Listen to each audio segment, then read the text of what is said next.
չգնալ այս քայլին ամեն դեպքում քայլը արված է այստեղ են թե Փաշինյանի թիմակիցները թե 10 եպիսկոպոսներին աջակցողին որ հատված եւ նաեւ վեհապարին ավերապահորեն աջակցողները մայրաթորին ավերապահորեն աջակցողները ինչպիսի հանգուցալուծում է ակնկալում այս փուլում հանգուցալուծումը միանշանակ կանոնական կարգով է լինելու մեր եկեղեցու կանոնական կարգով այս քայլով Փաշինյանը ուզում է աշխարհին ցույց տալ որ նա չի պայքարում եկեղեցու դեմ բայց բոլորս Հայաստանում ապրողները գիտեն որ նա սրբազաններին, քահանաներին կալանավորում է եւ պայքարում է եկեղեցու անկախության դեմ նա փորձում է ցույց տալ որ սա ներեկեղեցական խնդիր է սակայն մեր հայաստանյան եկեղեցու arczepiskopos-ներից շատերը որոնց ինչ որ աշխարհիկ թուլություններ են ունեցել շղթայվել են իշխող ուժի եւ ուժայինների կողմից ես վստահ եմ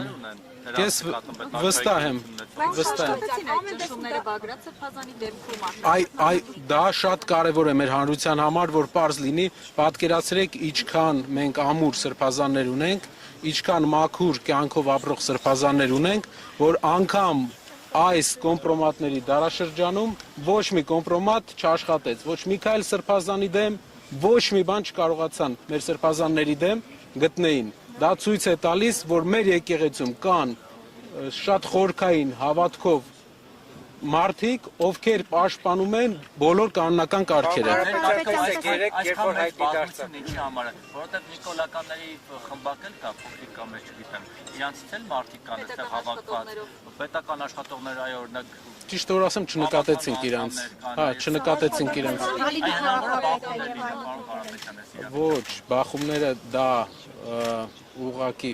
անթույլատրելի է հայ հասարակության մեջ պետք է բախումներ չլինի դա այն է ինչ ուզում են մարդիկ տեսնել հավանական համարում եք որ այստեղ հավաքված քաղաքացիները կձերբակալվեն հաշվի առնելով որ յուրաքանչյուրը եկել է մասնակցելու եկեղեցու պաշտպանությանը գրեթե նույն հայտարարությամբ ձերբակալվեց Սամվել Կարապետյանը բոլորս եկել ենք մասնակցելու եկեղեցու պաշտպանությանը կարծում եմ չենք ձերբակալվելու այո Գիտեք, որ վերջին շրջանում նաև քննադատվում է այն խնդիր, ասեմ, որ վեհարանի ներսում կախված է Սամվել Կարապետյանի եւ նրա կիկնոջ մեծադիր նկարը եւ սա շահարկվում է։ Խնդրում եմ, ասեք ինչու է կախված եւ դուք ինքներդ ինչպես եք վերաբերվում նրան, որ քաղաքացիական անձանց նկարներ են կախված վեհարանի ներսում։ Շատ շնորհակալ եմ, հարցի համար շատ կարեւոր հարց է։ Ներկայացնեմ հարցի բնույթը, որտեղ մեր հանրությանն էլ հետաքրքիր կլինի։ Նկարը Սամվել Կարապետյանի, ինչպես նաև հայ եկեղեցու մյուս բարերարների, կախված է վեհարանում, քանի որ վեհարանը հոգևոր, ինչպես Ալեքսանյանը Ալիկը ներկայացրել է, դա կաթողիկոսի աշխատանքի վայրն է։ Վեհարանում, որտեղ որ տարբեր պատմական թանգարանում, վեհարանի թանգարանում ու իմ հիշելով կա նաև Ալեք Մանուկյանի նկարը, կան նաև այլ հայ բարեգործների նկարները վեհարանում, որը հայ եկեղեցու, ինչքան մենք գիտենք նաև կաթոլիկ եկեղեցու ավանդույթների մեջ է։ Դա է պատճառը, ճանաչելով Սամվել Կարապետյանին, ես կարող եմ ասել, որ նա երբեք չի բարձրաձայնել այն բաները, որ ինքը արել է եւ երբեք կողմ չի եղել, բայց դա մեր հոգեվոր դասի երևի քայլն էր ի պատիվ իրենց։ Նիկոլ Փաշինյանը այսօր աջակցում է եպիսկոպոսներին, 10 եպիսկոպոսներին աջակցում է, բայց չի ուղղորդում։ Նիկոլ Փաշինյանը պառակտում է մեր եկեղեցին, պառակտում է մեր հասարակությանը։ Մենք բոլորս գիտենք ինչպես են հոգևոր դասի երեսները հայտնվել այդ վիճակում։ Նրանցից շատերին, մի քանիսին ես անձամբ ճանաչում եմ եւ կարող եմ վստահ ասել, որ նրանց կարծիքը Նիկոլ Փաշինյանի մասին շատ ավելի ոչ դրական է, քան շատ ընդդիմադիրների։ Այո, նրանցից մի քանիսին ես ճանաչում եմ, նրանք իրենց անձնական կարծիքով ունեն շատ Նիկոլ Փաշինյանի հանդեպ շատ ոչ դրական կարծիք, ինչպես է ստացվել, որ ինչպես նշեցի։ Պարոն Կարապետյան, տեսեք իշխանությունները մեղադրանք են հարց է հաշվի առնելով նաև աշխարհակահաղական մի շարք կենտրոնների վերջին շահագրգռվածությունը, նաև բաց աջակցությունը, օրինակ Փաշինյանի նրա թիմին հիբրիդային գործակալների դեմ պայքարելու պես այն գրում այս առումով էլի։ Շատ կարևոր հարց է։ Այս քայլերը, հայ եկեղեցու անկախության դեմ միտված քայլերը, դա քայլ է ընդհանուր հայկական հայոց ցեղասպանության ճանաչման, հայկական շահերի միջազգային հարթակներում ներկայացման դեմ։ Դրանից առաջ դրան նախորդել է Թուրքիայի հետ բանակցությունները, որի արդյունքում մենք հետագայում ենք իմանալու, թե ինչ պայմանավորվածություններ եւ ինչ պարտավորություններ է ձեռք բերել այս իշխանությունը։ Հաստատ ուզում եմ վստահեցնել, որ ինչ որ մարդկանց կուսակրոնությունը չէ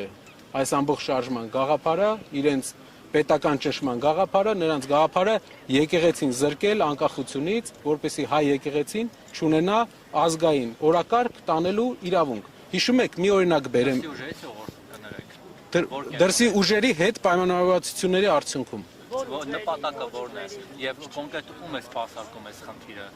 ում շահն է սպասարկում է ծառայեցնել։ Ձեր կարծիքով հայ եկեղեցու անկախության կորուստը ում պետք է սպասարկի։ Գուցե այն երկին, որտեղից որ այսօր բենզին է եկել Հայաստան մեծ քանակությամբ։ Ինձ թվում է այդ երկրի թափը դեռ չի հերիքի, որպեսզի մի քիչ ավելի այդ երկրից մի քիչ ավելի մեծ։ Տեսնենք ամեն ինչ ժամանակի ընթացքում Աստված առաջ կպարզվի եւ մենք իմանանք, թե ինչ պարտավորությունների դաշտ է մտել մեր իշխանությունը, որ ստիպված է այս քայլերին գնալ։ Որպես գործար այդ բենզինի մասով ինչ կասեք, որ ադրբեջանական բենզին է մտնում Հայաստան եւ կամաց-կամաց սովորեցնում են նաեւ դրան։ Շատ մի հատ հետաքրքիր բան ասեմ։ Երբ որ մենք ուզենանք մի բան, որ ասում են ապաշրջափակում, ինչը լավ բան է տրանսպորտային առումով, բայց երբ որ հայկական գործարարը ուզենա ինչ որ բան վաճառի Թուրքիայում, այսօր Վրաստանի միջոցով չի կարող, որովհետև հայկական ապրանքների մուտքը Թուրքիա արգելված է։ Դա կապված չէ ոչ մի հարցի հետ, ուղղակի այդ երկիրը չի թողում, չի գնում մեր ապրանքները։ Նույնն էլ Ադրբեջանի հետ։ Ինչ իրենք կարողանալու են, վաճառելու են մեր վրա, ինչ իրենք չեն կարողանալու, չեն թողելու մենք վաճառենք իրենց վրա։ Դա չի կարող թույլ ձևի հաշտություն չի լինում։ Պետք է հարգեն իրենք մեզ, մեր կողմը։ Իսկ դա բանակցողի կարևոր հատկություններից մեկն է։ Բանակցողը պետք է ներկայացնի իրենից միջազգային հարթակներում ինչ որ նշանակություն, նաև անձնական խարիզմայի հաշվին, անձնական անցած ճանապարհի հաշվին։ Պարոն Կարապետյան, 2018-ին իշխանական այս նույն օրակարգը վեհապարի դեմ, եկեղեցու դեմ տապալվեց, ինչ դասեր չքաղեց իշխանությունը, որ նորից օրակարգ բերեց այս թեման։ Վստահ եմ, այս ճիշտ նկատեցիք, էլի է եղել այսպիսի բան, նրանք էլ են ուզել անկախությունը մինչև այս բոլոր process-ները վերացնեն եկեղեցու, էլի չի ստացվել, այս անգամ էլ չի ստացվելու։ Միակ վախս, միակ մտավախությունս հարգելի հայրենակիցներ, մեր մտավախությունը այն է, որ կգնան նրան, որ եկեղեցու տարբեր երեսներին քաշելով, կոմպրոմատներով, թե ոչ կոմպրոմատներով իրենց կողմը կգնան պառակտման եկեղեցու։ Իսկ եկեղեցին մնացել է մեր ազգային միասնության վերջին կետերից մեկը, այսինքն մենք պետք է մի ժայռ ունենանք, որի վրա հենվում ենք եւ ազգային միասնությունից ենք խոսում։ Ես այստեղ մի հատ այլ հայ Լիբանանում, հայ Սիրիայում, մի հատ մեր հայրենակիցը Ամերիկայում, եկեղեցու մեջ կա խնդիր, իսկ որ ազգի եկեղեցու մեջ չկա խնդիր։ Հայ առաքելակը տարբերում է բոլոր եկեղեցիներից, մեզ թվում է, թե այդպես չէ, բայց ես վստահեցնում եմ այլ եկեղեցիներից նաեւ իր բնույթով, ինտերերով, երբ որ դուք նայում եք մեր եկեղեցու մեջ, չկան ոսկե ջրած բաներ։ Դա համեստության եւ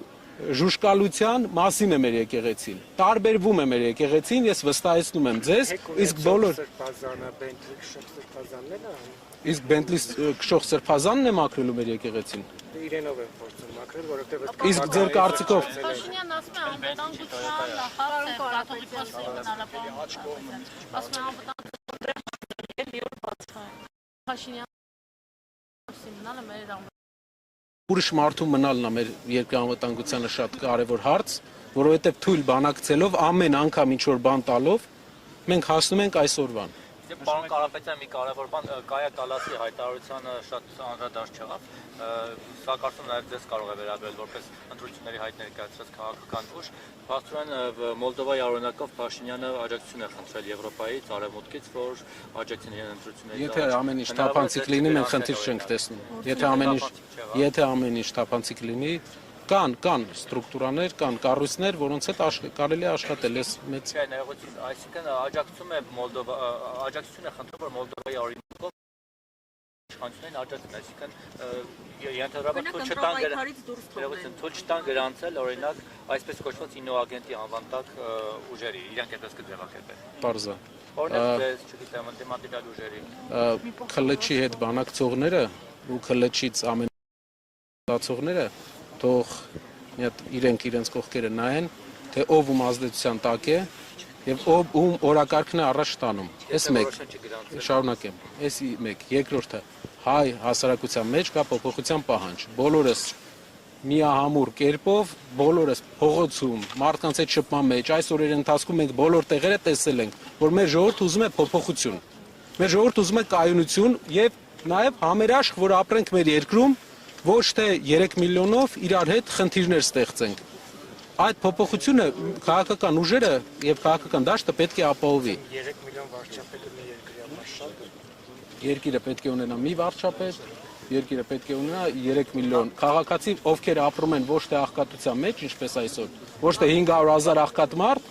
որը 7 տարվա ընթացքում 3 թե 4% է աղքատությունը նվազել։ Տնտեսական աճը ասում են շատ լավ է, բայց 7 տարվա ընթացքում այս պայմաններով եթե գնա, եթե այս աղքատության անկումով գնանք, աղքատությունը Հայաստանում կհաղթարվի մոտապես 85 տարուց։ Հուսով եմ բոլորդ ներկա կլինեք այդ իրադարձությանը, բայց չեմ կարծում, որ այստեղ մարդ կլինի, ով կտեսնի աղքատության հաղթարումը այս տեմպերով։ Մենք պետք է շատ արագ, շատ ակտիվ փոփոխություններ անենք մեր երկրում, որպեսզի կարողանանք տնտեսական ավելի մեր գյուղերի բնակչությանը, մեր փոքր քաղաքների բնակչության աղքատությունից անենք, բայց այսօր քաղաքական թեմատիկայով ես մի քիչ գնացի ավելի շատ ձեր հարցի հետևից քաղաքական թեմատիկայի խնդրեի ավելի շատ կենտրոնանանք այն միասնականության վրա, որի վրա մենք աշխատում ենք այսօր եւ թույլ չտանք որևէ անախորժություն, այլ միայն այսօրը լինի ամերաշխություն։ Բայց 3 ԿՊ-ից ասում էին, որ դուք քաղաքական այդպես ենթատեքստ եք գալիս եք թեև եպիսկոպոսների հայտարարության մեջ էլ կա քաղաքական ենթատեքստ, ամեն դեպքում ասում են հայ հարայի հասեք քաղաքական օրակարգերով դնում են մայր աչքերը։ Եկեղեցու ներքին գործերի մեջ եք խառնում։ Ասում են Քոչարյան, Տաշին են գալիս են։ Եկեղեցու ներքին կաթողիկոսը մենք որպես հավատավոր հայրենիներ գիտեք, որ միշտ հայտարարել ենք եւ իրենք էլ գիտեն, որ բոլորն էլ գիտեն, որ մենք միշտ այստեղ ենք լինելու, միշտ լինելու ենք մեր եկեղեցու կողքին։ Ինչ վերաբերում է եկեղեցու գործերին, երևի հայկական բոլոր առաջնորդներից ամենաշատը իրենք են անում, լինելով իրենցից շատերը չունենալով քրիստոնեական հավատ, որի մասին իրենք արտահայտվել են, այսինքն այն մարդը, ով համակարգում է եկեղեցու դեմ արշավը, նա չի հավատում, քրիստոնյա չէ։ Նա հայտարարել է այդ մասին։ Ինչի մասին է խոսքը։ Իրանք ուղղակի քաղաքական օրակարգ են անում, մենք ունենք նախագահի պաշտոն մեր երկրում։ Ասում են շատ լավ մարդ է, բայց երբ ԿՊԱ-կանը դարձավ նախագահ, մենք զգում ենք նախագահն ինչ գործ է անում։ Նույնն էլ ուզում են բոլոր մյուս կառույցների վրա։ Չի եղել։ Պարոն Կարապետյան, չպատասխանեցիք իմ հարցին, եթե որոշեն արևմուտքի աջակցությամբ չգրանցել ընդդիմադիր ուժերին, այդ թվում ձեզ չեք անում, եւ ինչ եք անում, որ կանխեք այդ։ Դա երբ այդպիսի բանի խնդիր լինի, արդեն մենք հանդես կգանք քայլերի, եթե ամեն ինչ թափանցիկ լինի, մտահոգություն չունենք։ Եթե ամեն ինչ թափանցիկ լինի, ես վստահ եմ, մենք մտահոգություն չունենք։ Շնորհակալ եմ։ Այս ինչ է անում։